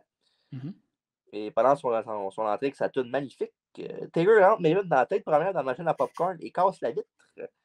Et Taker mange un peu de popcorn soufflé pour être content de son coup. Ouais. Puis je trouvais ça un peu pas chien, mais tu sais, quand Maven est à terre, là, puis il y a des fans un peu partout, là. Il y a une couple qui a passé proche de se ça à la tête, puis tu sais, le gars est en train de vendre, puis... Ouais, mais là, tu as Undertaker dans le stand à popcorn, c'est sûr. Maven, on s'en fiche. Ouais, quand même, là, tu peux pas te faire piler ça à la tête parce qu'il y a des fans qui sont un peu trop chauds. C'était à toi d'être à l'aréna puis de coucher sur lui pour le protéger. C'était le seul qui répète ça. Tu peux pas, sinon... qui arrête des choix avec toi, sinon? T'es un gars d'équipe. Ouais, mais dans ce temps-là... Je te dis, je peux pas, j'étais chez vous à l'écouter. Ah ouais, parce que ça aurait été le fun. Aujourd'hui, on aurait pu dire, ben là, j'étais là, j'ai couvert Maven, puis... J'ai touché l'épaule de Maven, hein? Et Maven n'a jamais été éliminé officiellement, comme on l'a dit tantôt. Le vrai gagnant, c'est lui. Ça aurait été dû à Triple H, non Jericho, contre Maven à WrestleMania. Et Christian est seul, mais Scotty remonte pour l'affrontement. Et numéro 14, Diamond Dallas Page. La crasse. Et voilà. Et Christian l'accueille a DDT renversé. Et un coupe diamant en réplique de Diamond Dallas. Très serré. J'aime ça comme ça. Et quand Scotty super kick. Chris, t'es bon à soir, j'aime ça. Je suis pas fatigué en plus, ça n'a pas de sens. Quand Scotty super kick Page et que ce dernier passe entre la 2 et la 3, il voit Christian y prendre pratiquement en transe. Et Bulldog avec un W-O-R-M. Et c'est réussi. Mais DDP le prenait en bas du ring tout après pour l'élimination. Et le numéro 15 est Chuck Palumbo. Oh yes, tout un nom. Chuck pour les intimes. Ouais. Et lui et Christian unissent leurs forces sur Page. Et le numéro 16, le retour numéro 2 de 4, le Godfather. Avec pas 4, pas 8, mais bien 12 oses. Il n'aurait pas mis à nettoyer sa cour. Des oses. Le pire, c'est que je l'avais dans la tête, la joke. Yes! Yes! Tu sais, les oses vertes que tu pliais, tu dépliais. T'en veux-tu un peu? J'aurais quasiment rajouté un tch, mais je le ferai pas parce que. Ben, il n'est pas trop tard. Parfait. Ouais. Et pendant que le parrain dans cette série de demoiselles, le DDP a été éliminé par Christian et Chuck. Et le numéro 17, le hip-hop hippo, Albert. Il ne dure pas longtemps, il a été éliminé par Christian et Chuck. Ouais. Et après ça, le Godfather, les deux à sa merci pour le Whole Train.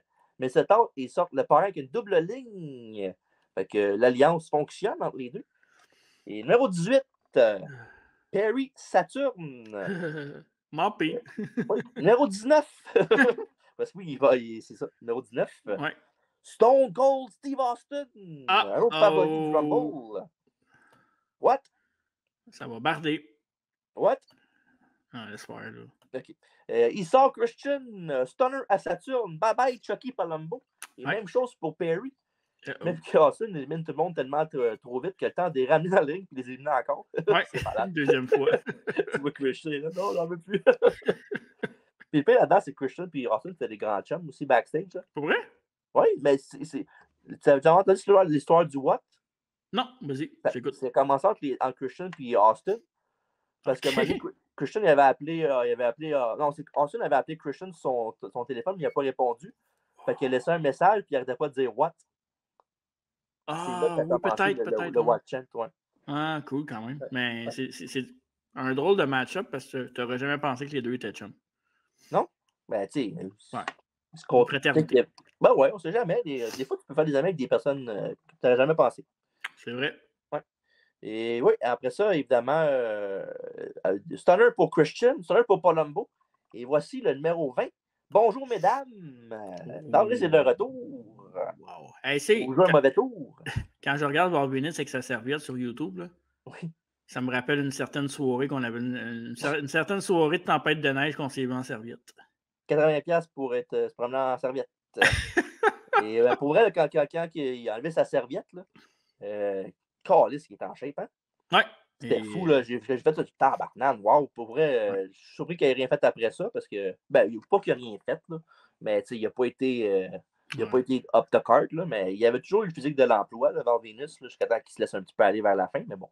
C'est après ça qu'il a été Chief Morley ou c'était avant? Chief Morley, c'est après, c'est en 2003 à peu près. Ouais, c'est ça. Ouais. Dans le temps de Bischoff. Ouais. Et ça ne change rien, même s'il est en chef, parce qu'Austin le domine. Ouais. C'est de courte durée. Et Val l'amène au tapis. Puis il va vers. et après ça, Lutez Press d'Austin, quand le numéro 21 arrive, c'est Test qui fait son entrée. Yes. Et il va vers Steve, et Venus vient et les Test. Et Test vise Austin pour une grosse botte en courant, mais il poigne Val parce qu'Austin s'est tassé. Puis Stone Cold en profite pour éliminer Venus du match avec une close line. Et après ça, Test reçoit la botte, réessaye la botte, pardon. Mais Austin, avec un stunner, il lui fait aussi sortir gracieuseté de M. Austin, t'allais dire? J'allais dire Test, là, parce qu'on est tous les deux quand même fans de Test, là, oui, fan de Test, oui. À des proportions quand même limitées, mais je veux dire, on est fans de Test pareil. Est-ce que c'est son manque de charisme qui l'a bloqué? Ben, je pense plus Triple H. Hein. Pour vrai ou? Ben, ça n'a pas aidé. Là. Parce qu'il était. Parce que s'il se mariait avec Stéphanie, peut-être que son push est plus gros. Là. Ouais, mais la storyline, c'est que Triple H se marie avec Stéphanie. Là. Ouais, mais ça n'a pas été tout le temps de même. Là. C'est Triple H qui a swoop in là-dedans, là, parce qu'au début, il ne savait pas quoi faire pour la fin de la storyline.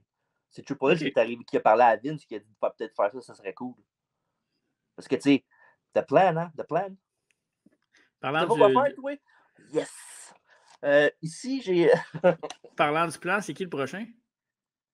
Numéro 22, je ne sais pas c'est qui? Triple H! The game is back, better than ever, in shape. Ouais. Et tu peux couper l'électricité avec un couteau, comme disait Gorilla. Ouais. Mais parce que l'intensité est forte. Ah oui, oui. La foule était en délire. Puis évidemment, il y a un passé, les deux, parce que ils étaient ensemble quand Triple H s'est blessé au quad, comme tu as dit tantôt, contre Jericho et Chris Benoit. Fait que, évidemment, ils sont maintenant nés à gros nez. Je veux dire, nez à nez. Rappelle-moi donc le nom de l'équipe. Le Two-Man Power Trip. Exact. Ça, c'était quelque chose. Imagine s'il ne s'avait jamais blessé, où est-ce que ça aurait pu aller. T'entends ce que j'ai dit? Hein? Ils sont maintenant nés à gros nez. Nez à nez. Moi, des niaiseries de même, je suis là pour savoir les faits, moi. Ouais, c'est ça. Et Hunter met Austin avec un genou. Et le numéro 23 arrive, c'est le Hurricane. Ça, c'est malade. Ouais. Et Austin et Triple H se font une line en même temps qui arrive pour un double down. Et c'est le Q. Hurricane peut arriver. Ouais. Évidemment, il regarde sa main. Puis il prend Triple H. Il prend Austin par la gorge. Il le regarde. Puis il se rend compte finalement que c'est Triple H puis Austin. Puis il le regarde. Puis il est genre, oh shit. Puis il pointe par la tête. Puis ils le font voler, littéralement, par-dessus la troisième corde dans un des bons spots du Rumble. Là, pour vrai, c'était divertissant. Là. Un des meilleurs spots comiques du Rumble. On s'en rappelle encore aujourd'hui. Puis non, c'était efficace. Ouais.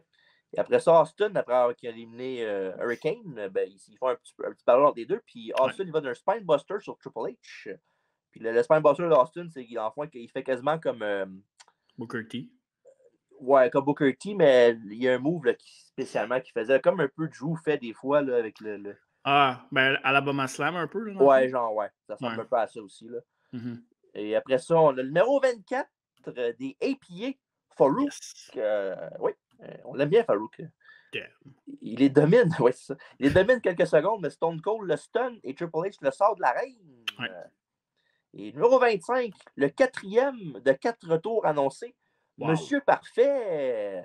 Wow. Puis c'est drôle qu'il arrive pendant que Triple H est dans la ring, parce que la dernière fois qu'il était à WWF, Triple H, Monsieur Perfect, pardon, il était associé de Triple H en 96. Ça remonte à loin, là. Oui. Disons que Triple H, il a mangé des croûtes depuis ce temps-là. Puis c'est quelque chose que pas tout le monde se rappelait, évidemment, quand c'est arrivé, mais c'est cool. Pareil que quand il est parti, c'est ça. Oui, c'était.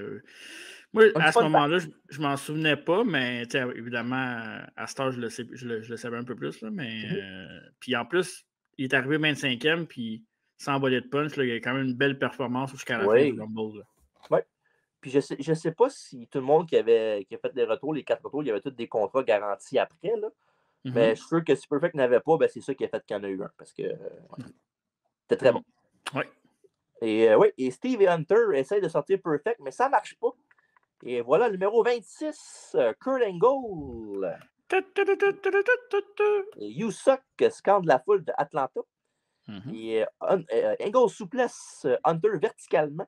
Et ensuite, Austin vient s'en mêler et reçoit une souplesse ventre à ventre de Kurt. Et le numéro 27, le gros spectacle. He's the big slow. Ouais, c'est ça. Et Chokeslam à Perfect et Double Line après ça de Austin et Triple H, pardon. Un Chokeslam à Trips et le numéro 28, That's Gotta Be Kane.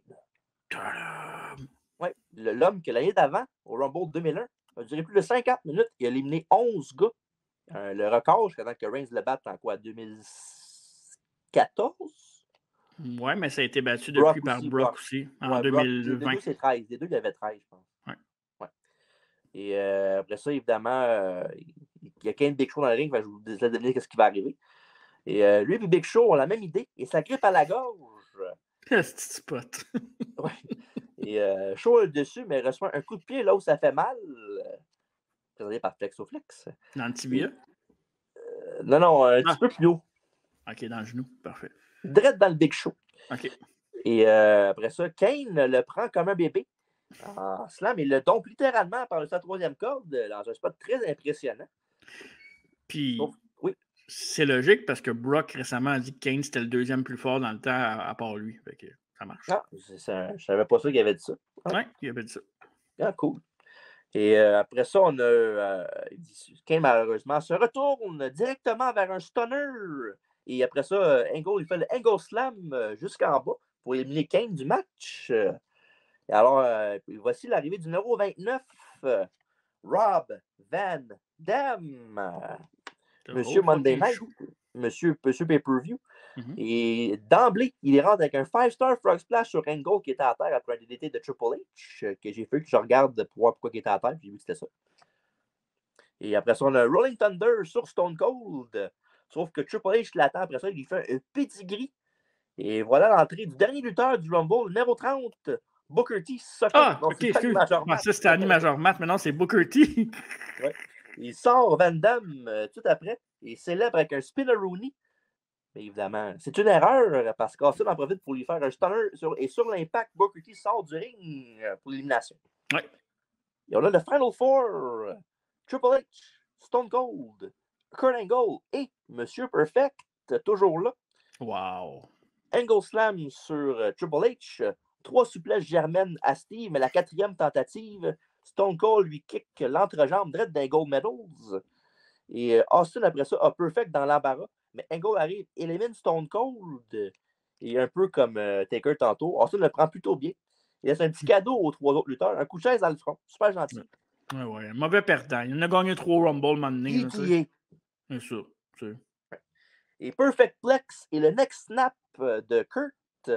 Et après ça, après ses shots, il est dans les câbles un peu, pas sonné, mais genre, il est un peu fatigué. Et Triple H en profite pour le faire avec une close line. Ne reste que Angle et Hemsley.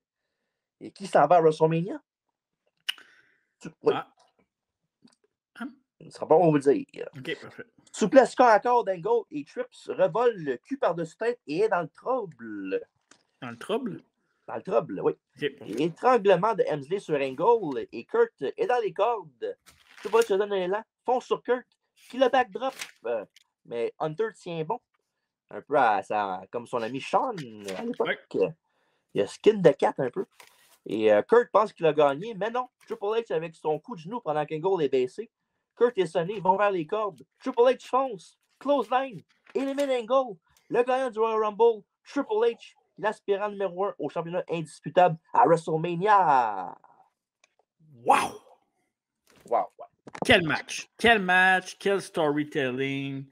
Quelle l'émotion! J'en parle souvent de l'émotion, mais écoute, oui, Triple H est un de mes lutteurs préférés. Si c'est pas mon lutteur préféré de tous les temps, pas parce que c'est le meilleur, parce que moi, il me donne ce que je veux. Puis, je sais pas, ce Rumble-là est spécial. Il y a beaucoup de grosses top stars. Fait que, si on compare avec le dernier qu'on a fait, le Royal Rumble 98, qui manquait de profondeur, qui manquait de top stars, que évidemment, on savait qu'Austin allait gagner. Dans celui-là, on se doutait que Triple H allait gagner, mais ça aurait quand même pu être Angle, ça aurait pu être Austin, ça aurait pu être Taker. C'était pas mal entre ces gars-là, mais j'ai trouvé bien ficelé le storytelling du Rumble. Pour moi, c'est un des. Faudrait que je regarde, là, mais un des meilleurs Rumble, top 3, top 5 de tous les temps. Comme je te dis, c'était à voir. Puis. Non, wow, c'était fou. Je me souviens encore. Écoute, je me souviens du avant Rumble, toutes les storylines. Je me souviens exactement de ce qui s'était passé avant. J'avais pas besoin vraiment de prendre de notes parce que c'était clair encore dans ma mémoire. C'était le fun de le revoir, ce pay-per-view-là. Ouais. Sinon, comme tu as dit, un très bon Rumble avec beaucoup de beaux moments. Dommage pour le gagnant, par contre. Là. Mais non, je niaise bien, mais c'est lui qui fait le plus de sens pour gagner le Rumble, c'était Triple H, là, avec le retour qu'il a fait. Là. C'était un beau cadeau pour le comeback qu'il a fait, comme je viens de dire. Puis, it's all part of the plan. Ouais, le plan qui est plus difficile que prévu, finalement. C'est quoi le plan qui est arrivé après ça pour Triple H? Triple H, après ça, il y a eu quelques ennuis avec la femme. Donc, il s'en allait directement à WrestleMania et on pensait tous qu'on allait se retrouver contre The Rock à WrestleMania. Mais non, c'est Chris Jericho, le champion incontesté. Donc, évidemment, Triple H, je pense qu'il s'est battu à No Way Out contre Kurt Angle, je ne me trompe pas. Oui, mais pour le title shot de WrestleMania, justement, avec Stéphanie comme arbitre. En jeu avec Stéphanie comme arbitre. Puis, évidemment, après ça, Stéphanie et Triple H, ça a été en se dégradant. Il y a eu le fameux mariage entre WrestleMania et le Rumble aussi, où que Triple H le dompé là, parce qu'il n'y a pas besoin d'elle. Ça, c'est un des moments iconiques des mariages de la WWE, du monde de la lutte, puis en tout cas, en général. C'était belle dans sa robe. Elle était écœurante. Puis Triple H est allé à WrestleMania affronter Chris Jericho avec Stephanie McMahon dans son coin. À Jericho. Pour le mentionner parce qu'il était plus que Triple H. Fait que sans surprise, Triple H a remporté les ceintures Undisputed à WrestleMania contre Chris Jericho. Puis c'est ça. C'était correct comme match, là, mais mettons la storyline qui menait au match était meilleure que le match. Mais le match n'était pas mauvais, mais c'était correct. Fait que, un beau road to WrestleMania, puis évidemment, une McMahon dans le plan de WrestleMania, c'est toujours divertissant, peu importe le McMahon qui est là.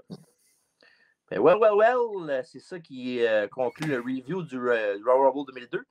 Mais je dis conclu, je parle de l'aspect chaud du review. Ouais. Parce que là, il faut dire le match de la soirée et le worst match et la note, évidemment. Ouf. Fait qu'on commence avec quoi déjà? Ben, match of the night, toujours ça. Je vais te le laisser au début, je suis pas sûr. Okay. Et pour le match of the night, Royal Rumble 2002, j'ai donné ça à roulement de tambour. Pas besoin. Jericho contre The Rock. OK. J'hésitais, moi, entre ça et le Royal Rumble match parce que ça reste quand même un match, le Rumble. Fait que, ouais, non, c'est sûr. Tellement aimé le match de Jericho The Rock. C'était bon. Mais j'ai pas le choix, je vais le donner au Rumble match of the night. OK, parfait. Ouais. Et pour le pay match, ben, 10 pay, c'est un peu chien, là. Ouais, parce qu'il y a. Ouais, par défaut. Trish contre Jazz.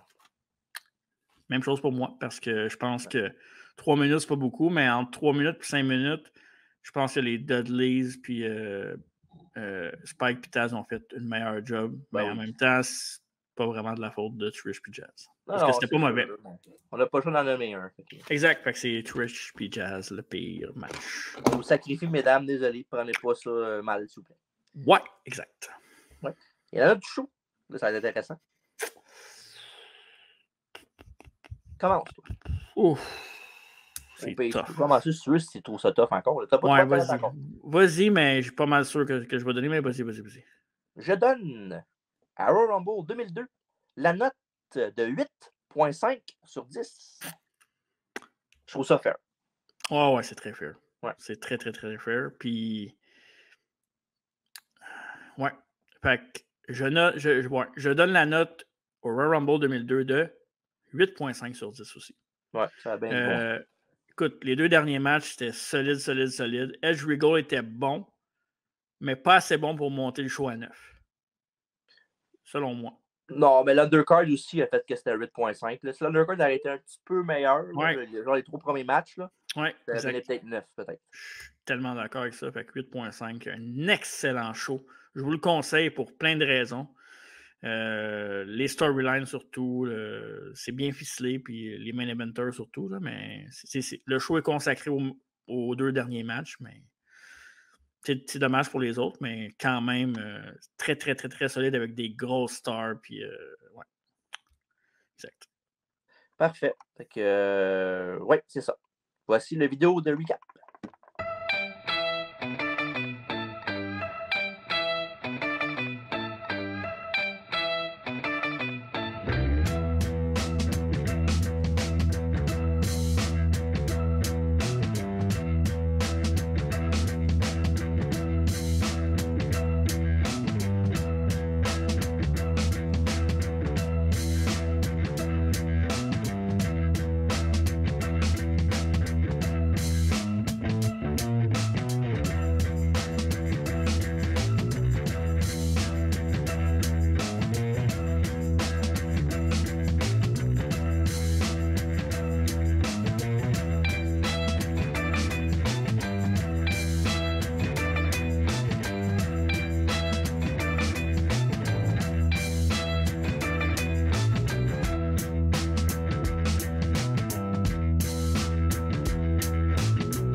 Et pour la première fois de l'année, TJ, on va te laisser t'échauffer un peu avant d'affronter quelqu'un. Combien? Oui, tu vas y aller avec un quiz. Fait que je vais te poser des questions. Poser 10 questions. Fait que c'est toi contre toi-même. Mais ouais, c'est ça, il va falloir que tu pratiques parce que, écoute, premièrement, on va se réaffronter cette année, c'est sûr. Ouais, Puis je te le dis tout de suite, tu risques de perdre. On va perdre pas cette année au moins minimum. Là. Tu penses? Ben là, au moins une. Jamais je crée qu'il va t'offrir 12 mois sans perdre. Je sais pas, hein? Ben là, crime, je suis pas Dieu non plus. Là. Non, ça c'est moi, mais c'est correct. Non, c'est pas toi non plus.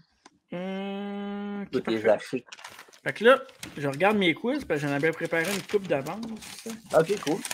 Je veux juste être sûr que je ne te l'ai pas posé déjà ces questions-là parce que ça serait plate que les auditeurs voient ça. Ouais. On pense à vous. On pense à vous, mesdames, messieurs. Fait que laissez-moi 3 secondes et 4 quarts. Fait que allez nous voir la semaine prochaine. C'est quoi notre podcast déjà? La semaine prochaine, c'est pas le Royal Rumble 2023? Oui, on va faire le review du show. Puis d'autres patentes, là. On va trouver d'autres choses parce que je pense pas que le review du show va durer 1h30. On va trouver quelque chose d'autre à faire. On va peut-être faire un petit jeu, on verra. Mais la semaine prochaine, Royal Rumble 2023, le review. Parfait. Fait que pendant ce temps-là, je suis prête pour te poser des questions. Parfait. Je suis prête à répondre à tes questions. OK. Ça devrait être facile quand même. OK. OK. Tu parles facile pour moi ou bien facile parce que le quiz est facile? Les deux. OK, parfait. Première question. Yes, sir. Qui a été le premier lutteur à remporter le Money in the Bank? Edge? C'est une mauvaise réponse. CM Punk. T'as pas trompé d'une réponse, peut-être? Genre Non. 2 fois? Non, pourquoi? Ben, t'as dit qu'il a gagné le premier Money in the Bank. C'est pas CM Punk qui a gagné le premier Money in the Bank. Oui. Ben non, c'est Edge. À WrestleMania. T'es sûr? Ben voyons donc, on peut caller. On a fait un show là-dessus spécial sur le premier Money in the Bank. Ah, t'as raison. Excuse, t'as raison. Je voulais dire 2 fois, c'est ça? Ouais, c'est CM Punk, c'est beau. J'ai rien dit. Tu l'as gagné 2 fois, ouais. Tu l'as gagné 2 fois, oui, mais. Oui, mais mon excuse, je te donne cette réponse-là. Excuse, parce que j'avais mal marqué mon affaire. OK. Ça arrivera plus, je le promets. C'est good. Combien de WrestleMania a eu lieu à Houston, Texas? Il n'y a pas de choix de réponse, c'est un chiffre. 2. C'est une bonne réponse. Excellent, puis l'autre, fouille-moi, je sais pas. Ben, t'es loin un peu, mais je te fouillerai la prochaine fois. T'es juste à côté de moi. Qui a été le premier draft pick de la WWE, dans le fond, lors du draft? Le premier draft pick du premier draft. The Rock? C'est une bonne réponse. 3-3. Je t'avais dit que c'était facile. Ouais. À Judgment Day 2008, Ouais. quelle était la stipulation entre Triple H et Randy Orton? Ouais. Judgment Day 2008.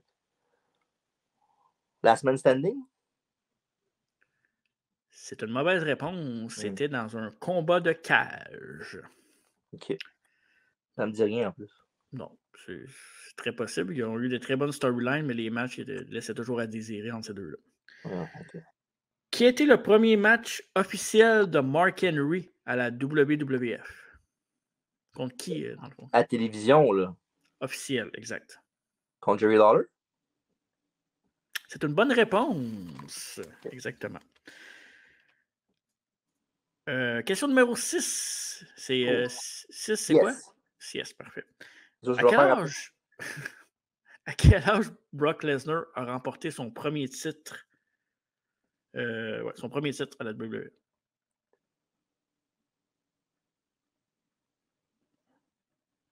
« 24? C'est une mauvaise réponse. C'était 25. Ouais, c'est ça. Ouais, c'est ça. Et c'était parce que Orton a gagné à quoi? À 23, 24? 24. OK, c'est ça, j'hésitais entre les deux, je n'étais pas sûr. Exact. À SummerSlam contre. Les chiffres, hein? Ouais. C'est ça. Mais moi, c'est facile, c'est les gars que j'aime, tu sais. Fait que... Pas bien avec les chiffres, mais je savais aussi. Numéro 7. Question numéro 7. En quelle année Goldust a-t-il débuté? Goldust, je précise. Parce que j'aurais pu dire le vrai nom, mais là, c'est Goldust. 1995? En français pour nos fans? 1995. C'est une bonne réponse. Merci. 1995, le début de Goldust. Oh. Tu te souviens-tu contre qui, contre quoi, comment? C'était pas contre Mark Jannetty, genre? Non, mais je le sais pas, moi je te le Ah demande. ouais, je pense contre Mark Jannetty, genre Inner House 5 ou 6, je sais pas trop. Ah, ça c'est facile. Qui a remporté le premier WrestleMania match de l'histoire? Tito. Arriba. Tito Santana contre? L'Executioner. Parfait. Quel WrestleMania a été le premier de The Rock? 13. Et c'est une bonne réponse. C'est facile, mais quand même, il faut quand même penser. Ouais, je suis fatigué aussi. Là, fait que... Ouais. Question numéro 9 en passant. Nueve, mon chef préféré en espagnol. Là. Oui, exact. Et la dernière question, il faut que je regarde mon papier parce que moi aussi, je commence à être fatigué. Oui. Je comprends pas pour vous. Les deux lutteurs qui se sont affrontés dans le seul main event de cage de WrestleMania. King Kong Bundy puis Hulk Hogan. Et c'est une bonne réponse. King Kong Bundy puis Hulk Hogan, comme dirait Hulk Hogan. plusieurs. Ben, c'était quand même pas mauvais. Tu as eu... manqué quoi, 2? 2, tu as manqué l'âge de Brock, puis tu as manqué le cage match. Fait que tu en as manqué 2 sur 10, donc 8 bonnes réponses sur 10. Un petit autre show pour commencer l'année. Tabarouette. Impressionné, mais pas surpris. Ouais. Parce que tu as bien des défauts. Pas si dur que ça, là. Ben, non. Je dirais qu'il était semi entre les deux. Médium. Je suis souvent entre les deux. Mais moi, je l'aurais eu 6, mettons. OK, parfait. Ouais, ben, je pense. Chose qui arrive. Merci beaucoup du quiz. C'était intéressant comme toujours. Merci à toi. Le podcast est intéressant comme toujours. Le rétro review. Oui. On va peut-être le faire quand on va être fatigué. Peut-être c'est meilleur, c'est beau. Peut-être, mais il n'est pas si tard que ça. La dernière fois, on a fini pas mal plus tard que ça. On ne dira pas à vraie heure parce qu'on ne veut pas briser le 4e mur. Là, puis pour ne pas le dire, ben, il est minuit en ce moment. Ça coûte cher réparer le 4e mur. Là. Ouais, parce que surtout que tu en as brisé 3 avant. Ben, faut pas dire ça à voix haute, mais c'est pas grave, je te pardonne. Yes, sir! Retro Review Rumble 2002 dans le rétroviseur. Oui, exact. On va voir le futur un petit tantôt. Rumble Review de l'année prochaine, de semaine prochaine, Rumble 2023. Ouais. Le review qu'on va faire moi et toi. Puis, oui, fait que manquez pas ça la semaine prochaine. Puis après ça, ben, on dit tout de suite le prochain après ça ou on attend la semaine prochaine? On pourrait le dire parce que. On va le dire la semaine prochaine, mais on pourrait leur dire parce que là, est-ce qu'on parle de la biographie en premier, c'est ça? Oui. Et oui. Donc, après le Royal Rumble 2003, on s'en va au mois de février. Et après la biographie de Bret Hart, une biographie un petit peu plus nichée, dans le sens que c'est peut-être un lutteur un peu moins connu du grand public, mais en même temps, je pense que les vrais fans de lutte ont apprécié son travail et son charisme. Est-ce que ce serait une biographie ravissante, par hasard? Le ravissant Richard Rude. Ouais, yes. Rick Rude, biographie mois de février. Ben hâte parce que oui, je connais des trucs sur Rude. Je reviens à la biographie, mais il y a des trucs que je vais découvrir et que j'ai découvert en la faisant aussi parce que c'est pas mal dans le rétroviseur pour moi aussi. Fait que non, j'ai bien hâte qu'on parle de Rick Rude parce que c'est intéressant. C'est pas un lutteur qu'on parle souvent, mais c'est un lutteur qu'on vante souvent. Donc. Ouais, et je vous garantis qu'il ne se durera pas 3h30. Non, ça m'étonnerait. Mais ouais. Des fois, l'émotion, hein. Mais en même temps, tu dis ça, mais tu sais, le premier de l'année, c'est le premier de l'année, c'est le premier podcast, on revient des vacances, c'est Bret Hart, c'est ton lutteur préféré. Non, je ne suis pas d'excuse, juste que ça ne durera pas 3h30, c'est tout. Tu sais, s'il y a une biographie sur Triple H, ça va être long. Là. Je suis désolé, mais moi, Triple H, je pourrais faire la biographie quasiment sans faire de notes. Quasiment. Malheureusement, ton chum de TD, l'autre nez brun. Là. Ah, tabac. Ouais, là, ça va durer 5 heures, par exemple. Ça ne sera pas une biographie, ça va être un marathon. Bref, tout ça pour dire que merci d'avoir écouté un autre Retro Review Rumble. On espère que vous allez passer un agréable Rumble Season et un Road to WrestleMania. Puis merci à TG pour ton excellent Retro Review, comme d'habitude. Toi de même. C'était bien agréable et je te laisse le mot de la fin, comme d'habitude. Oui, évidemment, merci beaucoup tout le monde. Ne manquez pas le prochain podcast la semaine prochaine, évidemment. Puis abonnez-vous sur Patreon. Ouais, les 2 tiers, 3 et 5 $, ça vaut la peine. Il y a déjà beaucoup de stock de mis. Allez voir tout le détail. On met le lien dans les commentaires, dans la description, pardon. Allez voir ça. Soyez prudents. Soyez sages, parce qu'il y a beaucoup de neige dehors. Ça peut glisser, on peut se péter à la tête, on ne sait jamais. Mais surtout, j'ai hâte d'aller me coucher. Allez, va!